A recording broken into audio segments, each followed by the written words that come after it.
Je suis née en 1940 dans un harem à Fès, ville marocaine du IXe siècle, située à 5000 km à l'ouest de la Mecque et à 1000 km au sud de Madrid, l'une des capitales des féroces chrétiens. Nos problèmes avec les chrétiens, disait mon père, commencent comme avec les femmes. Lorsque les houdoud, les frontières avec les femmes, ne sont pas respectées. Je suis née en plein chaos, car chrétiens et femmes contestaient constamment les houdoud et les violaient sans cesse. Quand Allah a créé la terre, il avait de bonnes raisons pour séparer les hommes des femmes et déployer toute une mer entre chrétiens et musulmans. L'ordre et l'harmonie n'existent que lorsque chaque groupe respecte les houdoud.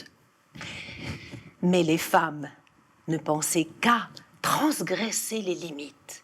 Elles étaient obsédées par le monde qui existait au-delà du portail. Elles fantasmaient à longueur de journée, se pavanaient dans des rues imaginaires. Et pendant ce temps-là, les chrétiens continuaient de traverser la mer, semant la mort et le chaos.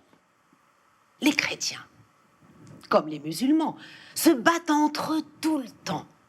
Les Français et les Espagnols se sont pratiquement étripés sur notre sol. Puis, comme ils n'ont pas réussi à s'exterminer mutuellement, ils ont décidé de couper le Maroc en deux. Ils ont posté des soldats près d'Arbawa et ont décrété que désormais, pour aller vers le nord, il faut un laissez-passer parce que vous entrez au Maroc espagnol. Si vous désirez vous diriger vers le sud, il faut un autre laissez-passer, car, disent-ils, vous traversez une frontière pour entrer au Maroc français. Et si vous refusez de suivre leurs instructions, vous restez coincé à Arbawa, un lieu arbitraire où ils ont construit une gigantesque porte qu'ils ont appelée frontière. La frontière est une ligne imaginaire dans la tête des guerriers. Il suffit d'avoir des soldats pour obliger les autres à y croire. Dans le paysage lui-même, rien ne change. La frontière n'existe que dans la tête de ceux qui ont le pouvoir. Tante Habiba, qui a été répudiée et renvoyée sans aucune raison par un mari qu'elle aimait tendrement, prétendait qu'Allah avait envoyé les armées du Nord pour punir les hommes d'avoir violé les houdoud qui protègent les faibles. Faire du mal à une femme, c'est violer les houdoud, les frontières sacrées d'Allah. C'est illégal de faire du mal aux faibles. Tante Habiba a pleuré pendant des années. L'éducation, c'est apprendre à repérer les houdoud, dit Lellatam, la directrice de l'école coranique où l'on m'a envoyée à l'âge de 3 ans rejoindre mes 10 cousins et cousines. Lellatam a un long fouet menaçant, je suis toujours d'accord avec elle. Surtout la frontière, les chrétiens, l'éducation. Être musulman signifie respecter les houdoud. Et pour un enfant, respecter les houdoud veut dire obéir. Je souhaitais de toutes mes forces faire plaisir à Lellatam. Dès que j'ai pu échapper à son regard, j'ai demandé à cousine Malika, qui avait 2 ans de plus que moi, si elle pouvait me montrer exactement où étaient situés ces houdoud. Elle m'a répondu que tout ce dont elle était sûre, c'est que tout se passerait bien si j'obéissais à Lellatam. Les houdoud, c'est ce que Lellatam interdit. Ces paroles de cousine Malika m'ont rassurée et je me suis mise à aimer l'école. Depuis, rechercher les frontières est devenu l'occupation de ma vie. L'anxiété me saisit dès que je ne réussis pas à situer la ligne géométrique qui organise mon impuissance. Mon enfance était heureuse parce que les frontières étaient claires. La première était le seuil qui séparait le salon de mes parents de la cour principale. Je n'étais pas autorisée à quitter notre seuil et à jouer dans la cour le matin avant le réveil de ma mère. ce qui voulait dire que je devais m'amuser de 6 à 8 heures sans faire de bruit. Je pouvais m'asseoir sur le seuil de marbre blanc et froid, mais je devais résister à l'envie de rejoindre mes cousins plus âgés déjà en train de jouer. Je posais donc mon petit coussin sur le seuil et je jouais à El Msaria Bilgles, littéralement la promenade assise. Un jeu que j'ai inventé à cette époque et que je trouve encore très utile à présent. Il suffit de 3 conditions pour jouer. La première est d'être bloqué quelque part. La deuxième, d'avoir une place pour s'asseoir. La troisième, d'être capable d'assez d'humilité pour estimer que son temps n'a aucune valeur. Le jeu consiste à observer un terrain familier, comme s'il vous était étranger. Je m'asseyais sur le seuil et regardais notre maison comme si je ne l'avais jamais vue. D'abord, il y a la cour carrée, où règne la plus rigide des symétries. Même la fontaine de marbre chantant sans fin au centre de la cour paraît docile et apprivoisée. La cour est entourée d'une colonnade en arceaux, tous les éléments s'insérés par des effets miroirs dans une symétrie implacable. Rien ne débordait. Le hasard était impossible, ou plutôt impensable. 2 par 2, d'immenses salons se font face de chaque côté de la cour. Chaque salon a un gigantesque portail flanqué d'immenses fenêtres donnant sur la cour. J'adorais ces vitraux et le jeu du soleil matinal qui ne cessait d'en changer les teintes bleues et rouges et d'adoucir les jaunes. Enfin, si vous continuez à lever le regard, vous apercevez le ciel, strictement carré, comme le reste, solidement encadré d'une frise de bois ornée de dessins géométriques aux teintes passées d'ocre et d'or. C'est une expérience bouleversante que de regarder le ciel quand on est dans la cour. D'abord, il paraît terne, à cause de l'encadrement où les hommes l'ont piégé. Mais le mouvement des étoiles au petit matin se fondant lentement dans l'intensité bleue prend une telle force qu'il vous étourdit. Certains jours, surtout en hiver, quand les rayons pourpres et roses du soleil naissant chassent du ciel les dernières étoiles, on peut se laisser hypnotiser facilement, la tête rejetée en arrière, les yeux rivés au ciel carré. On a soudain envie de s'endormir. Mais, juste à cet instant, les gens commencent à envahir la cour, arrivant de partout, des portes et des escaliers. Ah, j'ai failli oublier les escaliers. Logés aux 4 coins de la cour, ils sont importants car même les adultes peuvent s'y adonner à une sorte de gigantesque partie de cache-cache, montant et descendant en courant les marches de faïence verte. Juste en face, de l'autre côté de la cour, il y a le salon de l'oncle Ali, qu'il occupe avec sa femme et leurs 7 enfants, et qui ressemble comme 2 gouttes d'eau au nôtre. Oh, ma mère n'aurait pas permis de distinction visible entre le salon de l'oncle et le nôtre, même si, étant l'aîné, l'oncle avait droit à des appartements plus grands et plus luxueux. Oncle Ali était non seulement plus âgé et plus riche que mon père, mais il avait aussi une famille plus nombreuse. La nôtre ne comptait que 5 membres. Mon frère, ma sœur, mes parents et moi. Mais ma mère, qui déteste la vie collective du harem et rêve d'un éternel tête-à-tête avec mon père, n'accepte ce qu'elle appelle l'arrangement d'Ezma, de crise, qu'à la condition qu'aucune distinction n'apparaisse entre les femmes. Elle exige les mêmes privilèges que la femme de mon oncle, malgré les disparités de nombre et de rang. Notre grand-mère paternelle, Lalla Mhani, occupe le salon situé à ma gauche. Nous n'y allons que 2 fois par jour. Une fois le matin, pour lui baiser la main, et une seconde fois le soir, pour recommencer. Posé sur ce tapis, un pied chaussé ou pire, mouillé, est un sacrilège. Ce qui est pourtant inévitable en été, lorsque la cour est rafraîchie 2 fois par jour à grand renfort d'eau de la fontaine.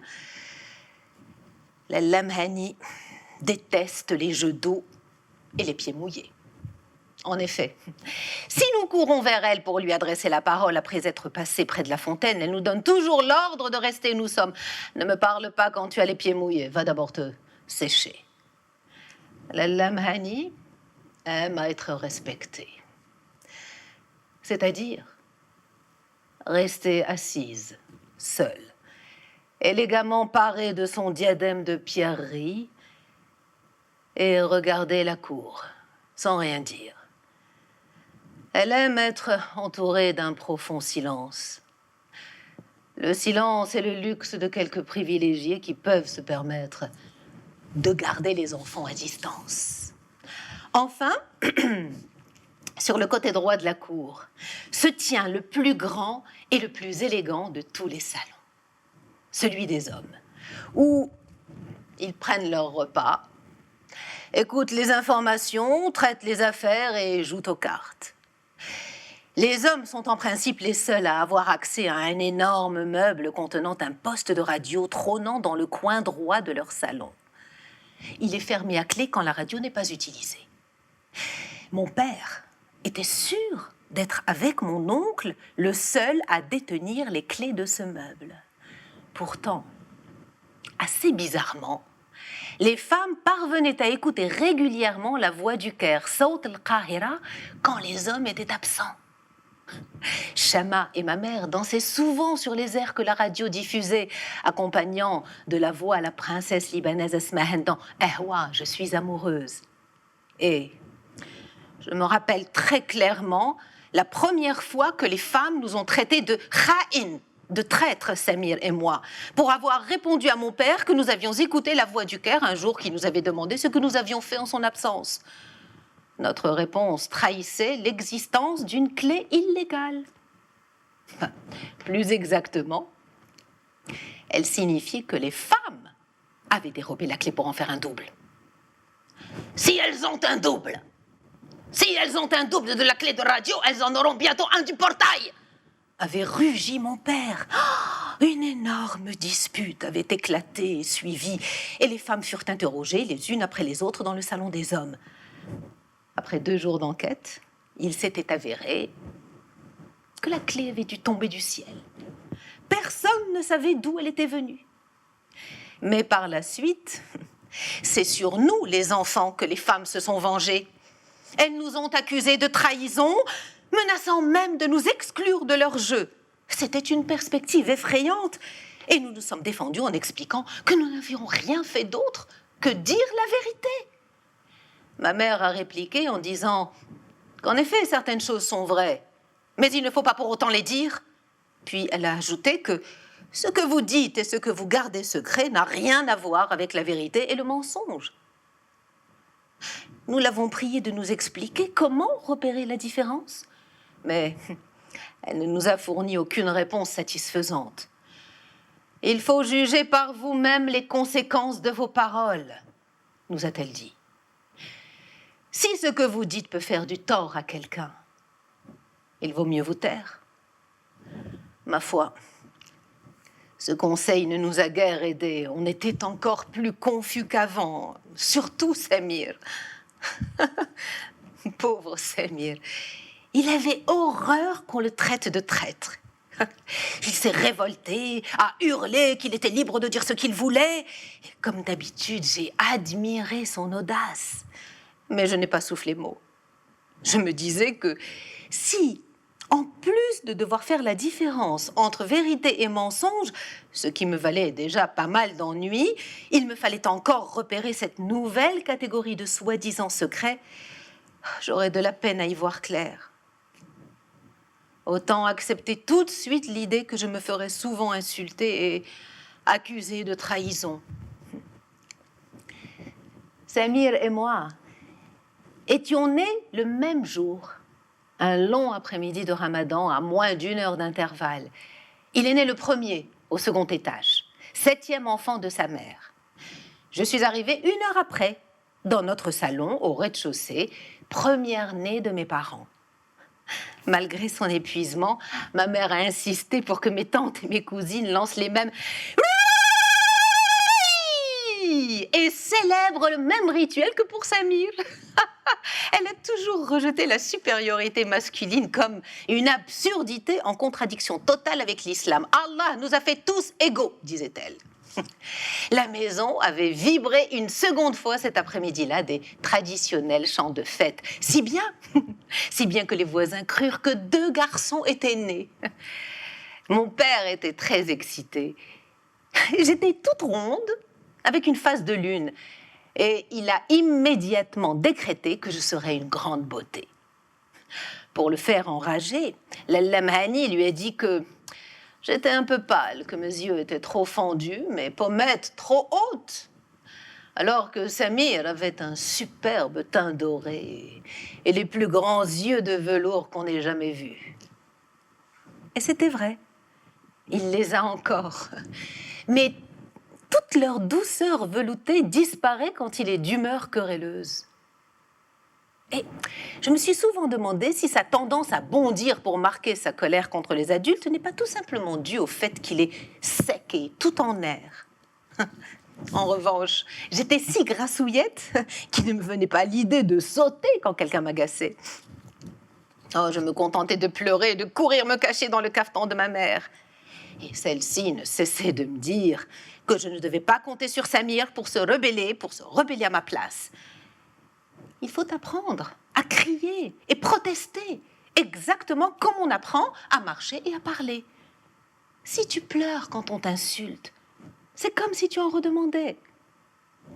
Elle était si inquiète à l'idée que je devienne lâche en grandissant qu'elle a consulté grand-mère Yasmina lorsqu'on lui a rendu visite pendant les vacances d'été. Grand-mère Yasmina était célèbre pour son habileté dans l'art de la dispute. Elle a conseillé à ma mère de cesser de me comparer à Samir et de m'encourager à une attitude protectrice à l'égard des petits. Être agressif et sauter à la gorge des autres est une solution, mais certainement pas la plus élégante. Si vous l'encouragez à se sentir responsable des petits de son entourage, vous lui donnez la possibilité de s'affirmer. Compter sur Samir pour sa protection n'est pas un handicap, dans la mesure où elle apprend à protéger les autres.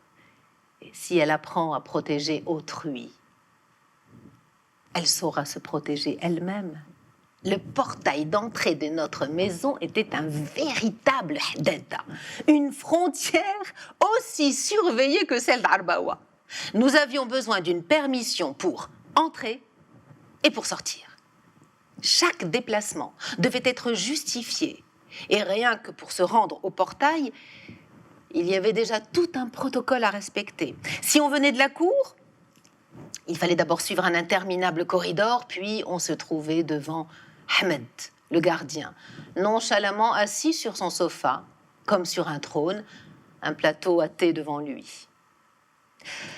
Le portail de notre maison était une arche gigantesque, avec de monumentales portes de bois sculpté. Il séparait le harem des femmes des étrangers de la rue. L'honneur de mon père et de mon oncle dépendait de cette séparation, nous disait-on. Les enfants pouvaient franchir le portail, mais pas les femmes adultes. Je me lèverais à l'aube de temps en temps, si seulement je pouvais aller me promener au petit matin quand les rues sont désertes.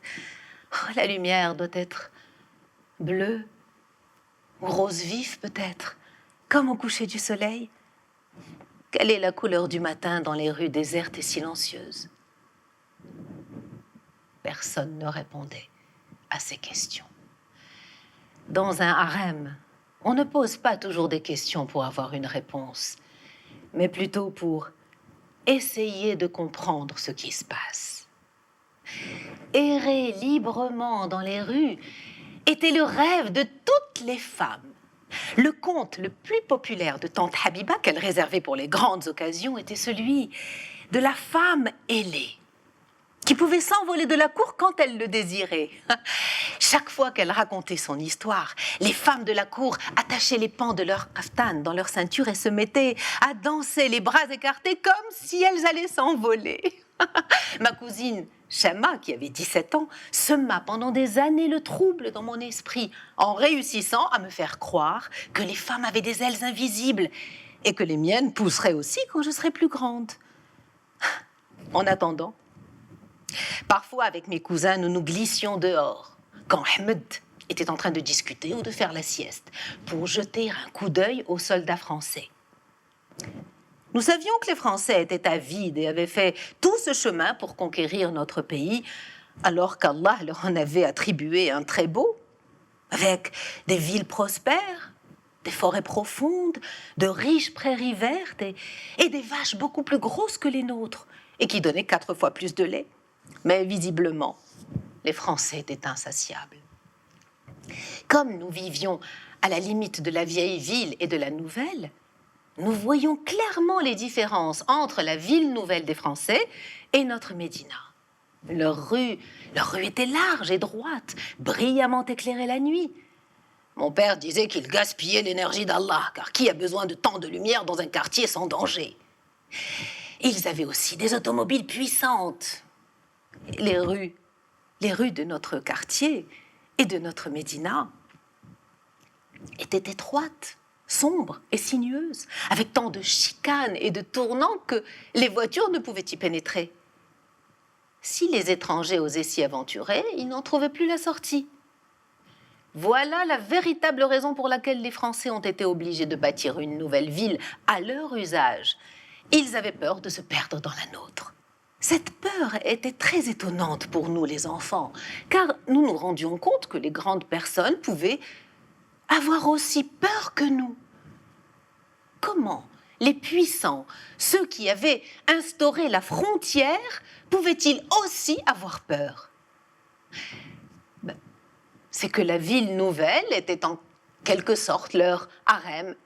Exactement comme les femmes, ils n'avaient pas le droit d'aller librement dans la Médina. Ainsi, il était possible d'être à la fois puissant et prisonnier d'une frontière.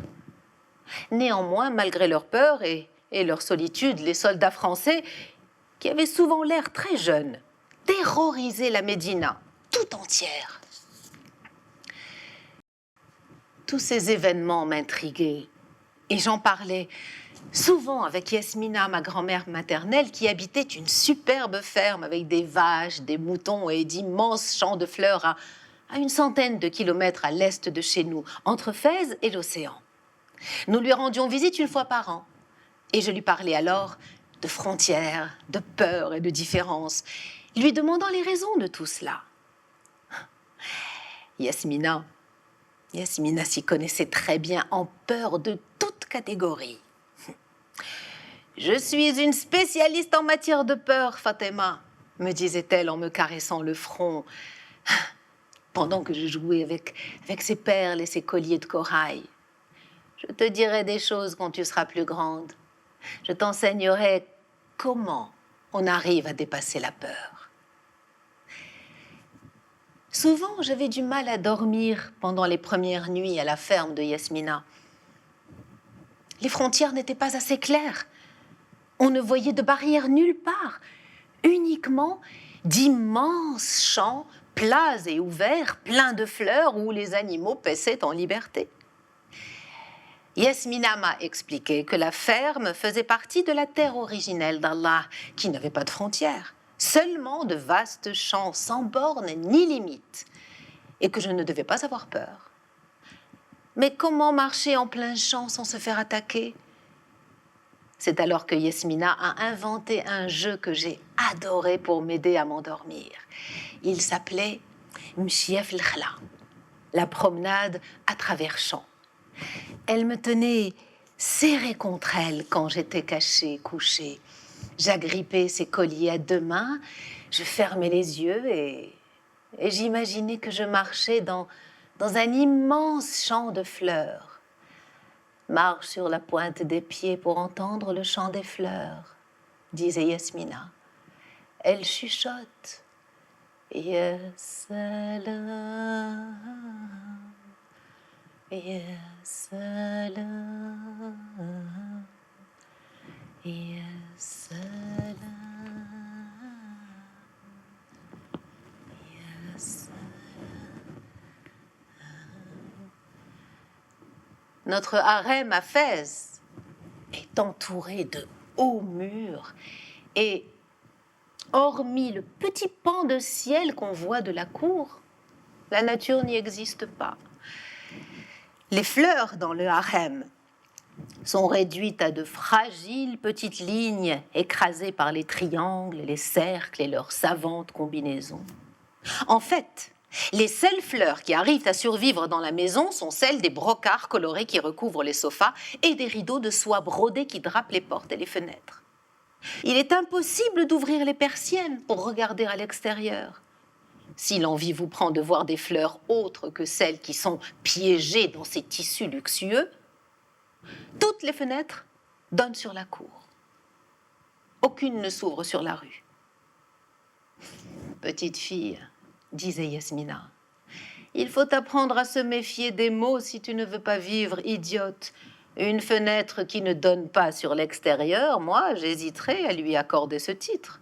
Une porte qui s'ouvre sur une cour intérieure ou un jardin entouré de murs et bouclé par des portails surveillés n'est certes pas une porte. Il faut que tu sois consciente qu'il s'agit d'autre chose. Il n'y a pas moyen de pénétrer dans notre maison autrement qu'en passant par le portail principal contrôlé par Ahmed le portier. Mais on peut sortir d'une autre manière, par les terrasses. Il est possible de sauter de notre terrasse sur celle d'un voisin et de passer dans la rue par sa porte. Il faut pour cela faire preuve de 3 qualités physiques essentielles. Savoir grimper, sauter et surtout savoir atterrir lestement. La plupart des femmes peuvent grimper assez bien et sauter, mais peu sont capables d'atterrir en souplesse. Si bien que de temps à autre, quelqu'un apparaît avec une cheville bandée et nul n'ignore ce qui s'est passé. La première fois que je suis redescendue de la terrasse avec les genoux en sang, ma mère m'a expliqué que le principal problème d'une femme dans la vie est de savoir atterrir. Chaque fois que tu es sur le point de t'embarquer dans une aventure, tu dois penser à l'atterrissage. Le décollage ne compte pas. Quand tu auras envie de voler, analyse d'abord comment et où tu dois atterrir. La vie d'une femme est une suite de pièges. Je ne veux pas que ma fille pense à s'envoler sans intégrer dans son désir de changer le monde un bon plan d'atterrissage. Sauter le mur de la terrasse n'était donc pas considéré comme un acte héroïque. Mais il y avait, à côté des chevilles bandées, une autre raison plus sérieuse qui faisait que des femmes comme ma mère ne considéraient pas la terrasse comme une issue possible. Cet itinéraire d'évasion avait une dimension clandestine à laquelle répugnaient celles qui voulaient se battre pour le droit des femmes à se déplacer librement. La confrontation avec Ahmed au portail d'entrée était en fait l'unique et seul acte héroïque. L'escapade par la terrasse ne participait pas du même esprit subversif, de la même soif de libération. Ces stratagèmes, bien entendu, n'avaient aucune raison d'être à la ferme de Yasmina. Cet été-là, en lui rendant visite, je lui ai raconté ce qu'avait dit Shama à propos de l'origine des harems. Quand j'ai vu qu'elle m'écoutait, j'ai décidé de faire étalage de toutes mes connaissances historiques et je me suis mise à parler des Romains et de leurs harems, de la façon dont les Arabes étaient devenus les sultans de la planète grâce au calife Haroun al-Rachid et dont les malins chrétiens avaient roulé les Arabes et changé les règles du jeu en profitant de leur sommeil. Yasmina a bien ri en entendant l'histoire. Elle a dit qu'elle n'était pas assez cultivée pour juger de la vérité historique des faits, mais que cela avait l'air très amusant et très logique. Je lui ai alors demandé si ce qu'avait dit Shama était vrai ou faux. Et Yasmina m'a répondu de ne pas attacher tant d'importance à ces notions de vrai et de faux. Elle m'a dit que certaines choses peuvent être les deux à la fois et que d'autres ne sont ni l'un ni l'autre. Les mots sont comme des oignons, me dit-elle. Plus tu ôtes de pelure, plus tu trouves de signification. Et quand tu commences à découvrir plusieurs sens, le vrai et le faux ne veulent plus rien dire. Toutes ces questions que vous vous posez à propos des harems, Samir et toi, sont très intéressantes. Mais il faut bien vous dire qu'il s'en posera toujours de nouvelles. Puis elle a ajouté « Je vais ôter une pelure supplémentaire, rien que pour toi. Mais souviens-toi, ce n'est qu'une parmi tant d'autres. Le mot harem, dit-elle, n'est qu'une variation du mot haram, qui signifie interdit, proscrit. C'est le contraire de halal, ce qui est permis. Le harem est l'endroit où un homme met sa famille à l'abri, sa femme ou ses enfants, ou ses femmes, ses enfants et ses proches. Cela peut être une maison ou une tente. Peu importe. Le harem désigne aussi bien le lieu, le bâtiment, que les personnes qui l'habitent. Il m'a semblé voir les choses plus clairement quand Yasmina m'a eu expliqué que la Mecque, la cité sacrée, est aussi appelée haram. Dès qu'on y entre, on est tenu d'obéir à une multitude de lois et de règlements. La même règle s'applique à la maison d'un homme. Un harem est défini par l'idée de propriété privée et les lois qui la réglementent. En ce sens, dit Yasmina, les murs sont inutiles. Si on connaît les interdits, on porte le harem en soi. C'est le harem invisible. On l'a dans la tête, inscrit sous le front et dans la peau. Cette idée d'un harem invisible, d'une loi tatouée à mon insu sous mon front, bien logée dans mon cerveau, me troublait terriblement. Je n'aimais pas cela du tout. L'idée de se promener avec une frontière, un harem invisible dans la tête. Je portais discrètement la main à mon front pour vérifier qu'il était lisse, pour voir si par hasard je n'en étais pas dispensée. Mais alors, les explications de Yasmina sont devenues de plus en plus alarmantes. Elle m'a dit que tous les lieux où l'on entre comportent des lois invisibles. Je lui ai alors demandé si elle pouvait me dire comment faire pour connaître la loi invisible. Elle a remarqué que malheureusement, beaucoup des activités préférées des gens, telles que se promener, découvrir le monde, chanter, danser, exprimer son opinion, font partie de la catégorie des interdictions absolues pour les femmes. Le bonheur d'une femme viole la qaïda. À ces mots, je me suis mise à souhaiter que toutes les règles se matérialisent immédiatement sous mes yeux, en frontières visibles et en murs réels. Mais c'est alors qu'une idée plus inconfortable m'est venue. Si la ferme de Yasmina était un harem, en dépit du fait qu'on n'en voyait pas les murs, que signifiait alors le mot hurriya, liberté? Je lui ai fait part de cette pensée et elle a eu l'air un peu inquiète. Elle m'a dit qu'elle aimerait bien que je joue comme les autres enfants de mon âge au lieu de me faire du souci à propos des murs, des lois et des contraintes et de la signification du mot hurriya. Tu vas laisser le bonheur t'échapper si tu penses trop aux murs et aux lois, ma chère petite. Le but ultime de la vie d'une femme doit être le bonheur. Alors ne perds pas ton temps à chercher des murs pour t'y cogner la tête. J'ai couru vers elle pour l'embrasser et lui murmurer à l'oreille « Je t'aime, Yasmina. C'est vrai? Crois-tu que je serai heureuse quand je serai grande ?» Bien sûr que tu seras heureuse. Tu deviendras une dame moderne, instruite, tu réaliseras le rêve des nationalistes, tu apprendras les langues étrangères, tu auras un passeport, tu liras des milliers de livres et tu t'exprimeras comme une autorité religieuse. À tout le moins, tu t'en tireras mieux que ta mère. Rappelle-toi que moi, malgré mon manque d'éducation et le poids des traditions, j'ai réussi à extorquer des petits bonheurs à cette maudite vie. Voilà pourquoi je ne veux pas que tu songes sans arrêt aux frontières et aux barrières. Je veux que tu penses surtout au plaisir, au rire et au bonheur. Voilà un bon projet pour une jeune fille ambitieuse. Je serai donc capable de faire disparaître les frontières. Je serai magicienne. Je réussirai à traverser cette vie strictement codifiée. Les mots, je les chérirai. Je les cultiverai pour éclairer les nuits, abattre les murailles et anéantir les barrières. Je les cisellerai pour partager le rêve avec les autres et rendre les frontières inutiles. Il est vrai qu'un rêve seul, sans aucun pouvoir d'être réalisé, ne transforme pas le monde et n'abat pas les murailles. Mais il aide quand même à garder sa dignité. La dignité, c'est d'avoir un rêve fort qui vous donne une vision, un monde où vous avez une place, où votre participation, si minime soit-elle, va changer quelque chose. Vous êtes dans un harem quand le monde n'a pas besoin de vous.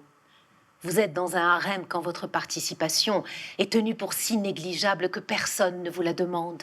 Vous êtes dans un harem quand ce que vous faites est inutile. Vous êtes dans un harem quand la planète tourne et que vous êtes enfoui jusqu'au cou dans le mépris et l'indifférence.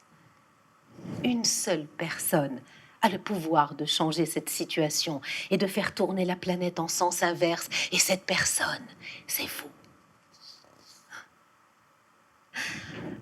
En observant Shema, je me promettais, quand je serai aussi grande qu'elle, de faire du théâtre. J'éblouirai les foules arabes venues m'admirer et je leur dirai ce que ressent une femme ivre du désir de rire dans une société qui cultive le deuil.